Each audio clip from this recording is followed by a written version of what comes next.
Hello everyone, this is part 18 of What If Naruto was actually helped by the third Hokage, and I hope you guys enjoy this video and to like, to subscribe, to share, and check out the playlist, to see more comment down below. Now let's start the intro. They call me a god. They call me a god. They call me a god. Join my membership, the perks are great. It's in the description. Following Naruto's return to Suna, the rest of the day was spent helping the citizens of Suna recover. The emergency response was coordinated by the Kage, and every shinobi and samurai attending the Chunin exams was recruited to provide disaster relief. The impact zone from the Shinra Tensei was heartbreaking. Nearly a full kilometer in diameter around the stadium was destroyed and provided an eerie view of collapsed rubble, partially destroyed buildings and distraught citizens of Suna. A bird's-eye view would show allied shinobi and nearly 1,000 blonde blurs zipping around and saving those that could be saved. Senjutsu let Naruto locate the living victims that were trapped under the rubble, and the clone army directed shinobi in the vicinity. There were hundreds dead from the unexpected blunt force of the attack and the collapse of buildings, but there were hundreds alive and rescued from the destroyed cityscape. After a very long and draining afternoon, the Kage agreed to meet the following day and to return to their dwellings for a bit of rest. Naruto returned to the Kazekage mansion to find his girls huddled together on the living room couches. They had worried expressions and were comforting Temari, who had just watched her home suffer through a great tragedy. Temari looked up as Naruto entered and wore a pained and enraged look, torn between the two overwhelming emotions. She ran to him and jumped into his arms. He whispered sweet reassurances into her ear before she hopped down from his embrace and slugged him in the chest, to the surprise of the other girls in the room. How dare you? How dare you tell me to sit in here while my people are out there suffering? Naruto saw the distraught expression on her face and knew she needed to get this off her chest. I am not some damsel in distress that you need to rescue, Ruto. I am a kunoichi and this is my home. I am so mad at you and my brother that I can't even think straight. The tears welling in her eyes began to fall and Naruto pulled her head into his chest. I know, Temari-chan. I told each Kage that you wouldn't like this, but I agreed with them. Until the city was secured, we couldn't risk you getting hurt, killed or worse. Each of you holds a piece of my heart and soul and I don't know what I would do without you. Our enemies will stop at nothing to hurt me and each of you is the most likely way for them to do so. This is the safest place in Suna and I ask your forgiveness. Naruto got down on one knee and looked Temari in the eyes before wiping a tear from her cheek. Damn it, Ruto. I can never stay mad at you, but at least tell me what's going on. Her anger faded and she begged him in a meek voice. The nods of everyone in the room gave Naruto no other options. Suna took a hit, but we have done everything we can for today. All survivors are receiving medical care, the Alliance is providing shelter, food and water for the people and the deceased have been recovered. We set up a command center on the site and the families of the dead and wounded can go there to get updates. Naruto let out a deep sigh and wiped the weariness from his eyes. The guy that did this got away, but I killed another Akatsuki member. It was Konan, according to Jiraiya, which means that Nagato is the Rinnegan wielder, and he got away. The guy in the orange mask showed up during a break in the fight and took him into one of his portals. RRR Rinnegan. As in the eyes of the sage. Hinata's voice sounded timid due to the clear shock. Yeah, the one and the same. The guy we took out in the arena was already dead. It is like Sasori controlling his puppets, but it was done long range. Best guess is Nagato or Pain or whoever he was is controlling the body through the chakra rods. When I touched the chakra rods, I felt him. That is how I was able to sense him and engage him in a fight him before he escaped. Kuretsuki wobbled off her place on the couch and embraced Naruto from behind.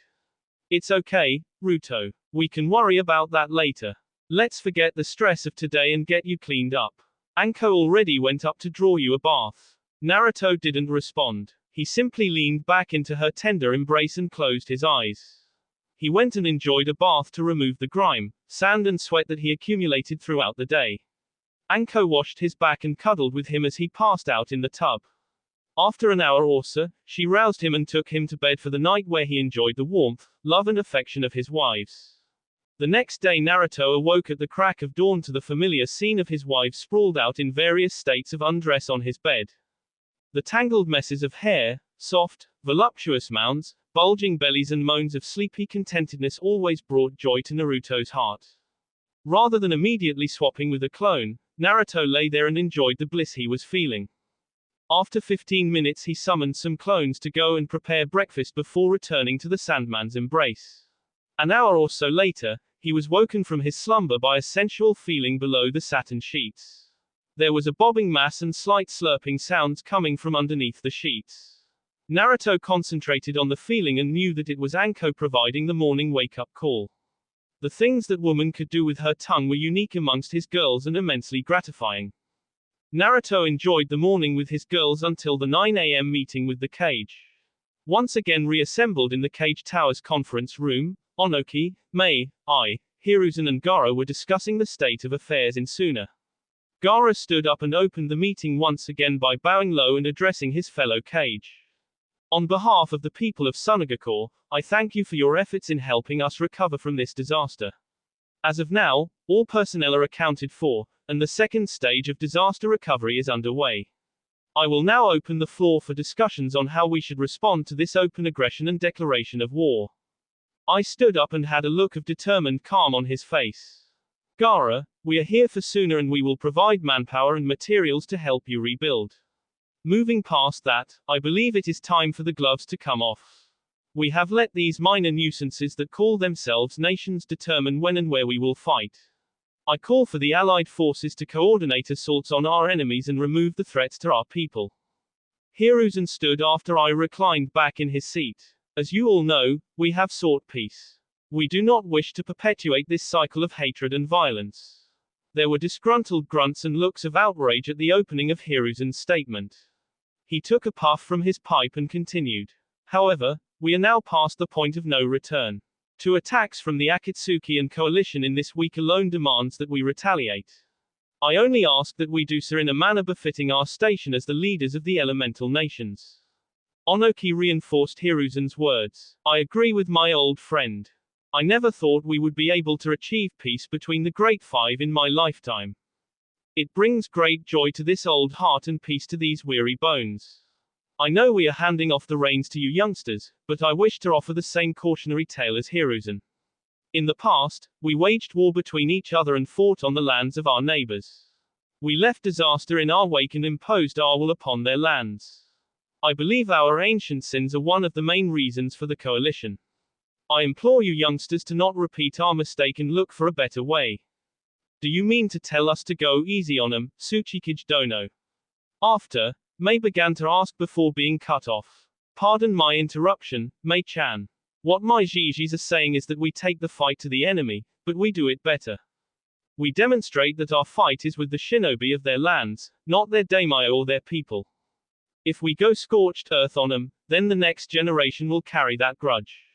I know there will still be resentment, but if we focus solely on the shinobi forces and avoid as many atrocities of war as we can, then there will be a path to peace and compromise.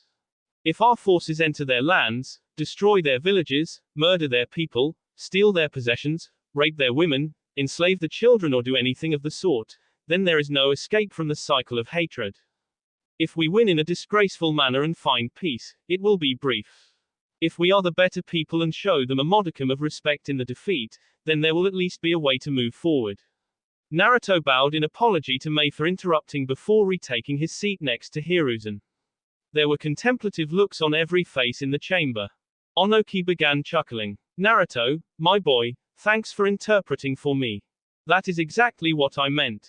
I have made plenty of mistakes in the past and know of the horrors of war. If we go all out and conquer the coalition, which we could do, the destruction would be too great. That kind of destruction leaves scars that run deep and will prevent any cooperation from the future generations. Onoki's expression became stony, and a fire lit in his eyes. As we are now, they have opened the hostilities. They have provoked us. They have offended us. They have murdered our people. However, the people of the minor nations don't know that. They see a just cause for war and fear the Great Five coming for them. When we crush them, we must do so with precision. When they feel weak and angry, we must show them the way. When they are down and out, we offer them a hand up. That is what it will take for this piece to work. I stood up and slammed his hands on the desk. Only after we crush them will I show them any peace. Uncle please calm down. What Onoki-jisan says is right. We distinguish between shinobi and civilians. We will publish a declaration to all daimyo and kage. We will make our reasons for this war known to all. We declare war not on the people, but on the shinobi coalition and Akatsuki. We will publish our rules of engagement and demonstrate restraint in this war. Once we have done that, we mobilize our forces and begin coordinated assaults on our enemy coalition until we conduct a final assault on Omegakure no Sato, their main base of operations. I, Naruto Uzumaki Namikaze, commander of the Allied forces, call for mobilization of all elite chunin and above ninja from each allied nation, and I call for a declaration of war on Am, Hoshi, Kusa, Ishi, Shimo and Kawa no Kuni. Naruto's commanding tone rang across the room. I, Subaku no Gara, Kazekage of Sunagakure, hear your call and second your motion. I of Kumo, Reikage of Kumogakure, hear your call and agree to your motion. I, Onoki of both scales, Tsuchikage of Iwagakure, hear your call and pledge my support. I, Mei Terumi, Mizukage of Kirigakure, hear your call and will answer it. Mei winked playfully at Naruto after this. I, Hiruzen Sarutobi, Hokage of Konohagakure, hear your call and will stand by you to the end, Naruto-kun. After the declarations, the room calmed down a bit and everyone enjoyed the feeling of uniting over a common enemy. They decided that the wedding should continue as planned to give hope to the people of Sunagakure. There wasn't any damage to that part of the city and people could use a distraction from the pain of the attack. Hiruzen called for a village celebration like the wedding in Konoha to let the people of Suna join.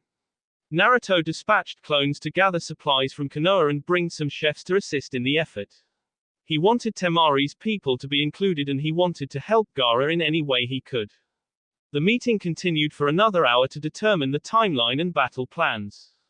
They will focus on getting Suna back on its feet and use that time to prepare their forces. The Allied, international forces will set up in Konoha, since it is the nation surrounded by the minor nations of three sides. All Allied ninjas will report to Konoha within the month. Each nation would have its own forces that will conduct pincer attacks in conjunction with the international forces.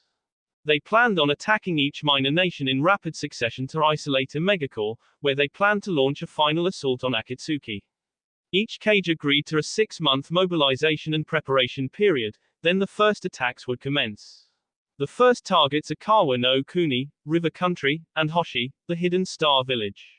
With plans laid out, the meeting came to a close and everyone went to prepare for tomorrow's wedding. Naruto returned to an empty Kazekage mansion with a note from the girls that they went to the shrine to make sure all wedding preparations were complete.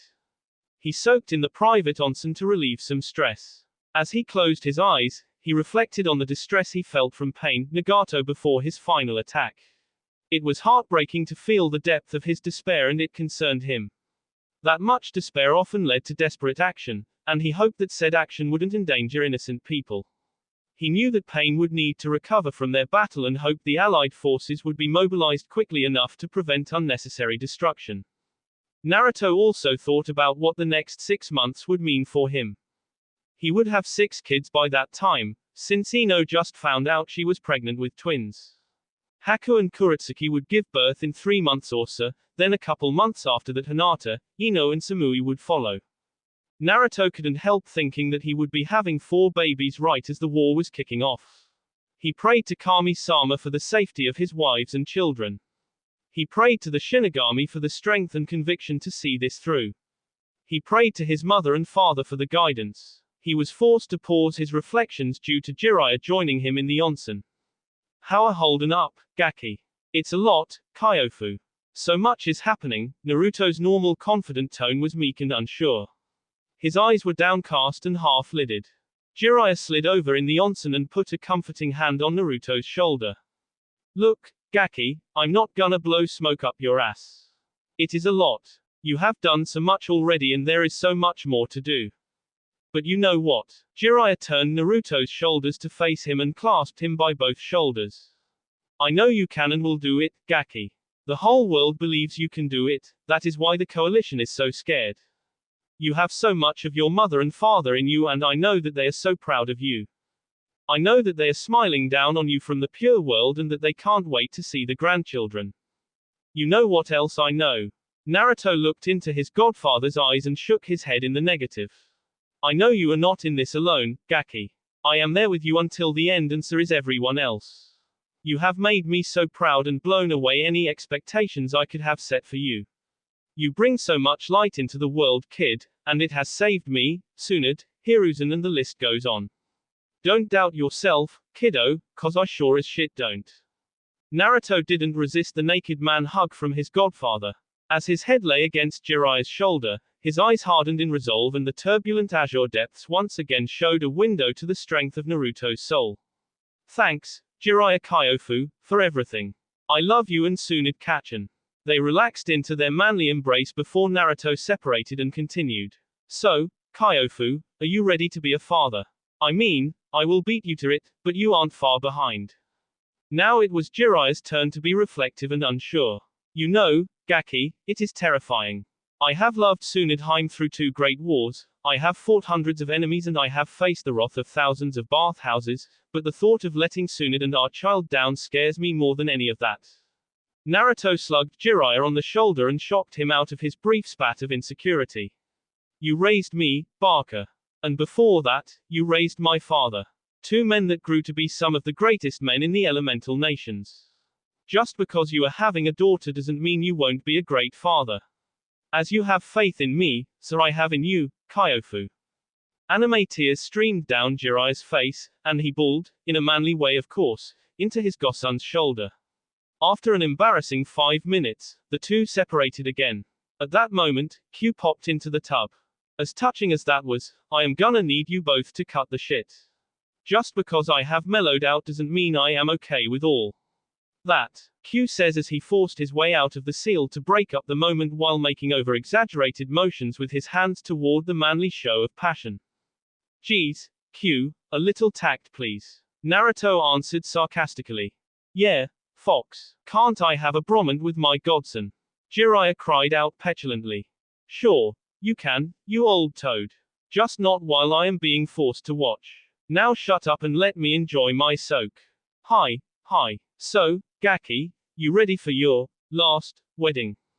Jiraiya said last with making exaggerated finger quotes. Look, Ero Kyofu, I am not planning on any more wives. I have no need for it. For Kami's sake, in less than a year I will have 6 kids and a war to conduct. I have no desire for any more women. Naruto's exasperated tone carried out across the backyard. Jiraiya giggled perversely. That's not what I hear, Gaki. I hear a certain spring princess, a priestess and Amazonian have staked the claims. My wife's fault, my dad's fault, and your fault. Kyuki is still talking to the girls about something. They won't let me know until the final decision is made. I have only seen her once in the past year, although she is here in Suna now. As for Shion, I haven't even met her yet. She doesn't even want to marry me. It is just her advisor told her about the marriage contract our parents drafted before they died. Finally, your mistake is your mistake. It has nothing to do with me since I am not your apprentice. Or, come on Gaki, your dad was supposed to marry the old gal. Naruto cut him off. No, Kyofu. If you did not seek to honor your own engagement, you have no right to pass said engagement off on anyone else, be it my father or me. Jiraiya hung his head and Q snickered. I am with the kit, pervy toad. That being said, he will probably have at least 2 more. The kid likes the spring princess, and she is infatuated with him. Finally, you know this mama's boy could never go against her wishes. I will bet you he accepts the demon priestess as well. Oh, shut up Q. You are supposed to be on my side. I am on your side, Kit. You know you can take more mates and keep them satisfied. The girls will appreciate the relief if since you wear 'em out so hard. Q and Jiraiya erupted in perverted giggles before Q continued.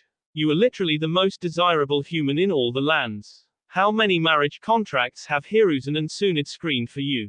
69 this month alone. Naruto sighed dejectedly, which earned snickers from the perverted pair. The conversation dragged on like this, but it was a great light-hearted release for Naruto's weary soul. Eventually, Jiraiya brought out sake from Myobokusen, and that was one of the only times Naruto admitted to regretting not signing the Toad contract. Q promptly smacked him upside the head and brought out the aged Kitsune fire whiskey. The girls returned to the mansion that night to find the giggling and nearly passed out trio. Tsunade appeared and saw all the prime liquor that the boys drank and pulled Jiraiya off by his ear in a fit of jealousy and rage. The girls all took advantage of a drunk Naruto that night until they were sensually sent to the land of dreams, fully satisfied. Naruto and Temari woke up on their wedding day to warm cuddles and the overwhelming smell of sex. Naruto cleared the cobwebs from his eyes and begged for sweet release from his hangover. Hinata stirred and applied Shizune's anti-hangover jutsu for him with one hand while cupping his cheek, which earned her a thank you kiss. Temari, who was resting her head on Naruto's chest, and was spooned from behind by Anko, got jealous at this and got her good morning wedding day kiss. After breakfast the chaos began. The girls gave Naruto kisses and ran off to the shrine to get Temari ready. Naruto went to Gaara's office to check in with his best man and groomsman. He spent the morning with Gaara, Kankuro, Itachi, Sasuke, Kakashi, Killer Bee and Shikamaru. They laughed, joked and drank until an hour before the ceremony. They made their way to the shrine and got dressed in their formal wear. The Suna custom was to have the groom and groomsmen wear sand-colored kimonos. Naruto protested the color by saying that it went horribly with his hair, but he was shut down. The kimonos were a simple color but portrayed an elegance that was worthy of the occasion. 45 minutes later, Naruto found himself waiting in front of the shrine's altar while 1,000 people from all across the continent looked at him. The ladies in attendance wore looks of desperation while the guys looked ready to get to the after party. Each of the Kage and Daimyo were in VIP seating and each Daimyo was trying to make eye contact with him in pleading manners to marry the daughters, nieces, wives, sisters, granddaughters. Hell, at this point they didn't care. They just wanted a connection to the most important man in the elemental nations. They had made endless proposals over the last couple years despite Naruto's constant refusals and saying that he would only marry for love. His girls had done the lion's share of the work since Naruto said any woman would have to be approved by his current wives, which meant that they were forced to field daily requests for marriage meetings and other various requests. Naruto was broken from his thoughts by a low cough from Gaara as the music in the shrine changed. A procession of groomsmen and bridesmaids followed the change in music. Kuretsuki and Kankuro, Samui and Killer Bee, Anko and Kakashi, Haku and Sasuke, Ino and Itachi, Hinata and Shikamaru walked arm in arm down the aisle and took their places. Then the song changed again to present the bride. Temari chose to have Tsubaki walk her down the aisle and hand her to Naruto. Temari had adopted Tsubaki as her mother and greatly enjoyed her affections, which caused a strong mother-daughter relationship to sprout. Temari was in a beautiful white wedding gown that was true to her simplistic and practical nature. The gown was a strapless top that showed off a modest amount of her C-cup cleavage with fair embroidery down the front. The gown stopped just below her ankles and had a mid-thigh slit. It showed off Temari's natural beauty and figure in a breathtaking manner. Temari had her sandy blonde hair done up in an ornate bun that was decorated with golden ornaments. Naruto could see guys drooling at the sight of his soon-to-be wife, which made him internally smirk confidently. Temari was nervous. She had waited for this day for so long and it was finally here. The past year has been an absolute dream that exceeded any expectations she had going into the treaty. She loved Naruto and her sister wives with all her heart. Hell, her mind was made up before the group wedding and her resolve had only intensified since then. The love and passion she received from Naruto exceeded the lifelong total that she had received in Suna. Now, she was walking down the aisle and positively glowing with happiness at getting to marry the man of her dreams. She saw the desperate looks from almost every woman in attendance and she too smirked internally. None of these bimbos would get to share her Ruto-kun. Before she knew it, her feet had carried her to the front of the altar. She gave Tsubaki a kiss on the cheek in gratitude before taking Naruto's outstretched hand. As the couple stood at the front of the altar with their best friends standing witness, Gaara began the ceremony. Thank you for attending today in celebration of the union between Subaku no Temari and Naruto Uzumaki Namikaze. It brings me great joy to celebrate the wedding of my older sister to one of my best friends. Before we begin the ceremony, The groom has asked for a minute of silence in honor of those that lost their lives in the terrorist attack yesterday. Absolute silence settled throughout the shrine for a full minute before Gaara continued in his monotone voice. Thank you. It is days like yesterday that make days like today so special. Life is like the desert that surrounds us, and love is the oasis that provides sustenance and reprieve from the scorching sands. Temari and Naruto, may you be each other's oasis throughout the trials and tribulations of life. Never forget the peace and love your union brings and cherish every moment of it. Gaara paused here and let the weight of his words add to the beauty of the moment. Do you, Subaku no Temari, take this man, Naruto Uzumaki Namikaze, to have and to hold from this day forth, for richer or poorer, in sickness and health, until death do you part? I do. Temari cried out passionately, in a high-pitched tone filled with desperation, to the amusement of those in attendance. Gaara, unshakable as ever, continued in his fixed monotone. Do you, Naruto Uzumaki Namikaze, take this woman, Subaku no Temari, to have and to hold from this day forth for richer or poorer, in sickness and health, until death do you part? I do. Naruto squeezed Temari's hand in reassurance. You may now exchange your personal vows. Temari took a deep breath and steeled her resolve. Ruto-kun, there is so much that words can't express. Every day you make this tomboy feel so special, beautiful and appreciated. What started as an unconditional surrender of my village turned into a willful surrender of my heart. You are loving, caring, kind, handsome, strong and an absolute stallion. There was an awkward pause here as Ino let out an, a little too loudly, which earned laughter from those in attendance. Thank you, Ino. Anyway, my love, I promise to love you, to cherish you and my sister wives for every day from this day forth. Until Shinigami-sama calls my soul to rest, I am yours, Kishi. Naruto wanted to forget all the pomp and ceremony and scoop this desert angel up in his arms right then and there. However, the Hyuga training really pays off when it comes to suppressing impulses during important ceremonies. Naruto cleared his throat and wiped a tear from his eye. Temari, my desert rose and lucky number 7. I am truly the luckiest man in the world to be able to call you my wife. Your headstrong personality, dedication to training and family, and your Kami-blessed body are all cherished as blessings upon my life. Despite a rocky introduction at the Chunin exams, I have been blessed with an opportunity to get to know the real you. For all of you that think Temari is hard, let me tell you she is like one of Omoi's lollipops. Hard on the outside but oh so yummy and soft on the inside. It is that kindness, tenderness and passion that draws me to you. I vow for now and evermore to love and cherish you for all my days until we join Shin in the pure world. By the power vested in me as the Kazekage of Sunagakure no Sato, I now pronounce you husband and wife. Temari Uzumaki and Naruto Uzumaki Namikaze, you may now seal your bond with a kiss. Naruto put a hand at the nape of Temari's neck and another at the base of her back. He dipped her into a low, passionate and panty-dropping kiss before scooping her into his arms and giving her another kiss.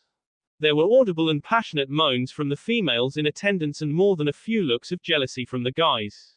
Naruto carried Temari down the aisle and all the way to the reception hall. She giggled the whole way as people showered them in rice and confetti. On the path to the reception, nearly every person in Suna lined the streets and cheered from them. It brought great happiness and relief to Temari to see the people of Suna in such high spirits. The reception modeled the reception they had in Konoha. Most of the early night was spent greeting important guests and said guests congratulating them before trying to get into the good graces. The Suna Anbu were on point when it came to moving the line along and all meeting requests were fielded at the end of the line by a team of allied shinobi. This kept the greeting line moving and only took 45 minutes. Dinner was served and then speeches were given by the wedding party. Most of it was good, humored ribbing and sharing special moments. Then Kankuro got the mic, and everything got just a little bit awkward. As most of you know, I am Subaku no Kankuro, Temari's older brother. I guess I am now brother to the Kazekage and the commander of the allied forces. You hear that, ladies, eligible bachelor here. Kankuro's joke fell flat and was met by silence. Kankuro coughed and tried to recover his mojo before continuing. My little sister, what can I say about my little tomboy sister? Oh, yeah, her fan really hurts. Watch out for that, Naruto.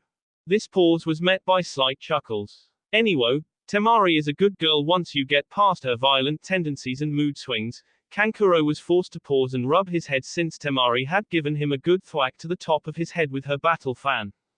Those in attendance laughed at the sight of the kunoichi in her wedding dress holding the massive battle fan over her shoulder after bonking her brother on his head. The look on her face said, "Get on with it and keep it short or I will beat the crap out of you." Sorry, I was getting distracted, but thanks for making my point, Amoto. I wanted to share a memory with everyone. So, there we were, a day before the infamous Chunin exams. I was threatening the Hokage's grandson and Temari was there behind me. Then this stud in yellow shows up and puts some cold steel to both our necks before we even knew what happened. Naruto knows this much already. After scaring the crap out of me and freeing the kid, Temari, Gaara and I were walking back to our hotel. Now my kid sister has never had much luck with the guys since she was the daughter of a Kage and sister to a previously psychotic Jinchuriki. Temari's moan of annoyance and Gaara's angry growl caused another pause, yet Kankuro continued unmoved.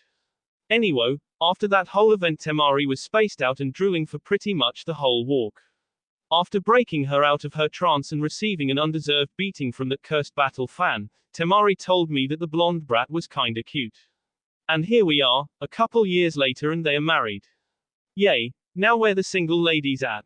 Kankuro looked around after his speech to see the pathetic shaking of heads and a collective face palming from nearly everyone in sight. Gaara's san suddenly wrapped around Kankuro and dragged him off the stage kicking and screaming. Naruto took the mic and roused everyone from that horrid speech and got the night back on track. It was all the more pathetic because the wedding was being broadcasted throughout the nations and at bars and restaurants in Suna. Kankuro would be used as the butt of wedding jokes around the elemental nations for years to come. Luckily, Naruto's charisma and classic, sheepish neck rub brought things back to normal. After everyone ate and some more speeches were given, he shared a dance with Temari to Tim McGraw's "It's Your Love." Naruto learned to swing dance and two-step for Temari's sake, which was appreciated by the crowd. Naruto had to shut off his sense of smell because there were too many pheromones being exuded from the female population.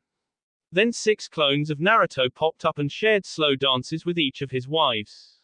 It was later in the night that Kyuki approached Naruto and asked him for a dance. Naruto made eye contact with his wives and received head nods for his inquiry. As Naruto danced with the leader of Spring Country, he took in her beauty. She wore a beautiful spaghetti-strapped, light blue dress that highlighted her mature and womanly form. Her black hair was done up in a loose bun and held together with a couple ornate hair clips. She wore sensual red lipstick that tempted Naruto to take a taste. She pulled herself tightly into Naruto's form before opening the conversation. "It is good to see you again, Naruto-kun. I see you have been very busy since I last saw you." Her voice carried a playful flirtiness and innate sexiness as it reached his ears.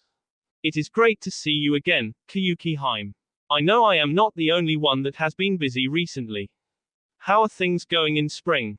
"They are going well. I didn't ask for this dance to talk business though." She paused her statement as Naruto spun her out away from his body before twirling her back into his arms and dipping her low. "I wanted to know if you have considered my proposal." "The girls have been handling that, Haim. I haven't received any recent updates, but if I had to guess they have accepted you. So why don't you tell me what you want from me?" He whispered into her ear as the two swayed back and forth in a slow and sensual dance. "I want you, Naruto-kun. Since we parted, you have been on my mind. No man measures up to you and my heart will not entertain the idea of any other.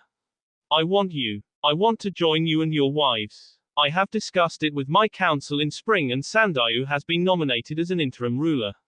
He will represent my will in the country until our future child is old enough to rule. That is what I want, Ruto." Her tone carried her passionate feelings to the blonde Jinchuriki and struck true in his heart. "Kyuki Haim, you know that I care for you. We have not had much time to truly bond and get to know one another. If this is the path you wish to take, then I will take a shot, so long as my wives consent. Are you sure you wish to give up your country for me?" "I have never been more sure, Ruto-kun. You are the man I love, and I know that our children will grow up into fine rulers that will lead Spring Country into a prosperous future." "Okay, Once you have your affairs in order, use the kunai I gave you to call for a pickup. I will make sure you can return to check in on your country as often as you wish. Thank you, Naruto-kun. Would it be okay if I kissed you? Kyuki pleaded as she looked up into the blonde Adonis' eyes. I am sorry, Haim. It would not be appropriate to kiss another woman while I am celebrating my marriage to Temari-chan. But you won't have to wait long. Naruto gave her a cheeky wink. The song drew to a close and Naruto returned to his wives, with Kyuki by his side. Ino and Samui pulled her over to get the gossip fix. Naruto pulled Temari out for another dance before they had to participate in a wedding game. The game consisted of the wedding couple sitting back to back while Killer Bee asked a bunch of questions. They would each choose which of them were more likely to do said action. They had to do this for questions like, which one is more likely to make breakfast? Or, which one is more likely to take care of the baby? Or, which one is more likely to be the loudest? To the girls' and Naruto's enjoyment, Naruto was voted by both for all things that were crazy. The voting was split for household duties and anything involving getting angry was given to Temari. It was all in good-natured fun and everyone enjoyed the game. The night concluded without a hitch after that and the Uzumaki and Namikaze clans yielded to sleep's sweet embrace around 1 a.m. Return to normalcy and mobilization. After Temari's wedding, things began to return to their normal, hectic pace. There were no attacks from the coalition after the defeat of Pain. Each group was able to return to their home countries and begin mobilizing for the war effort. Naruto worked with the other Kage to draft a declaration of war that expressed why they were going to war with the coalition of nations. In the declaration was an offer for immediate surrender and peace, which was promptly ignored by the proud little nations. Naruto also published new shinobi standards for the allied force, which were stricter than most jonin promotion standards. It lit a fire under each allied shinobi to step up the game. Each one of them wanted to be able to tell future generations how they contributed to the greatest fight in the history of the elemental nations. Each Jinchuriki was taken to Turtle Island to complete their Biju training, which produced great results. Naruto guided the Jinchuriki into establishing proper relationships with their Biju partners and it also helped that he showed them how to let their partners out via the Shadow Clone Jutsu. This made the Biju the happiest they have been since the times of the Great Sage. Each Biju acknowledged Kurama as their leader, much to the chagrin of a certain San Tanuki. Unfortunately, Utakata was still missing, assumed dead, which meant that Saiken had been captured. Isabu was due to reform any day now and was cause for concern. Naruto dispatched Han, Roshi and Yugito, along with a battalion of allied shinobi, to go and negotiate with Isabu. Karen Uzumaki was with them for the purpose of becoming the new Jinchuriki of the Sanbi. They had a Hiraishin kunai to call upon Naruto if they needed assistance, but Naruto wanted to trust his forces. Upon returning to Iwa, Onoki announced his retirement and Kitsuki was nominated as the next Tsuchikage. Naruto flashed all Kage to Iwa to witness his nomination and ascension to the position. Naruto asked Hiruzen to hold on to the Hokage position because he was so busy with his duties as the Allied Forces commander and his wives were expected to give birth in the coming months. Naruto sustained his current duties as the Hokage's assistant, but he also brought in Sasuke and Shikamaru to help him deal with the overflow of work. He brought those two in because they would each be taking up important roles in his cabinet once the war was over. A week after returning to Konoha, a memorial service was held for Danzo and the members of Root that lost their lives in Am. Most of Konoha didn't know how to feel about this. Danzo had left scars that ran deep amongst the population of Konoha, but everyone saw his efforts to atone for his prior sins. They begrudgingly admitted that the man acted in the best interest of Konoha, they simply wished that he didn't use such underhanded methods. Most of the shinobi forces, all of the clan heads and Naruto's allied forces attended the memorial service. Danzo and each member of Root were added to the memorial stone, which was the first time in history that members of Root were openly acknowledged and remembered. Naruto gave a fine speech to convey his feelings on Danzo and the Wall of Fire. Citizens and shinobi of Konoha, thank you for coming today in remembrance of our fallen comrades. The shinobi world is a perilous place and it is the unsung heroes, like Danzo Shimura, that attempt to shield us from the dangers of the shadows and protect the prosperity of the great tree. I know that there are many past grievances toward my Shisho and the Root organization. I am not asking you to forgive and forget my Shisho's past actions, but I will ask you to honor his memory. Danzo Shimura acted as the shadow of our Hokage for nearly half a century. Never once did he seek public praise for the tragedies he prevented or the efforts of his loyal forces. Danzo operated under the assumption that the only way to fight the darkness of this world was by fighting from the shadows, or as he called it, the roots of the great tree. My Shisho scared the crap out of me when I was a kid, but he did so to show me some of the truths of this world. During my time in Anbu, I came to understand why people like Danzo were necessary. During my time as the demon prankster, ha ha ha ha, yes, that was me, I brought light to the shadows of the great tree. This light reformed Danzo and the Root organization. It tempered his zealous nature and focused his effectiveness. For the past decade, I am proud of what Root has done for Konoha and the shinobi world. I ask that we remember those fallen in Am for their sacrifices and their efforts. I love you, Shisho, may your soul rest in peace. Naruto left the stage to a stunned silence of those in attendance. There were a couple tears shed, but Naruto could sense that the anger and resentment of those present were reduced, and he could tell that a silent respect took their place. The rest of the memorial service proceeded without much of note. Hiruzen stepped up after Naruto, with Homura and Koharu, and told stories of his rival. He highlighted the recent changes that Danzo made in an effort to atone for his sins.